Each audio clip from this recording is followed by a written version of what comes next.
প্রিয় সহযোদ্ধা ভাইরা, সকালে একটু 32 নাম্বারের দিকে নজর রাখবেন। নতুন মেটিকুলাস ডিজাইনের অংশ হিসেবে ডেভিল ইনুস ক্ষমতায় টিকে থাকার জন্য ও নিজে দেশবিরোধী প্রশাসন এবং দেশবিরোধী রাজাকারের বাচ্চাদেরকে দিয়েই এরই মধ্যে রাজধানীর বিভিন্ন গুরুত্বপূর্ণ পয়েন্ট এবং পরিবহনগুলোতে আগুন ধরায় দিতেছে। ওরা এরই মাঝে যতটুকু তথ্য পাইছি, ওরা বুলডোজার নিয়ে আগামী দিন আবারও 32 নাম্বারে ভাঙচুর চালাইতে পারে। আর এই কারণে আপনারা যারা, আমার ভাইরা যারা রাস্তায় রয়েছেন, অন্ততপক্ষে তারা মিষ্টি নিয়ে আছেন, তারা একটু চেষ্টা করবেন 32-এর আশপাশ দিয়ে একসাথে ঐক্যবদ্ধভাবে থাকার এবং ওদেরকে প্রতিহত করার। ওখানে 2-4-5টা মিষ্টি ওদের উপরে মারলেই হবে, সব আলহামদুলিল্লাহ তুই অনেকটা আবুসাইদ হয়ে যাবে। সুতরাং সেই জায়গাটা একটু প্রস্তুতি রাখেন।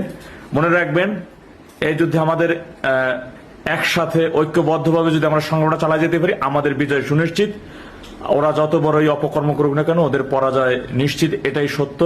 সুতরাং সকালে একটু 32 নাম্বারের দিকে আমরা একটু নজর রাখতে হবে এবং 32 নাম্বার যে কোনো ভাবেই হোক না কেন, যদি ওরা এখানে এমন কোন এহেন কর্মকাণ্ড করতে যায়, ওখানে ওদেরকে প্রতিহত এবং ওর মধ্যেই যত লোকজনের সংখ্যা বেশি দেবে, ওখানে মিষ্টি মারতে সুবিধা বেশি হবে।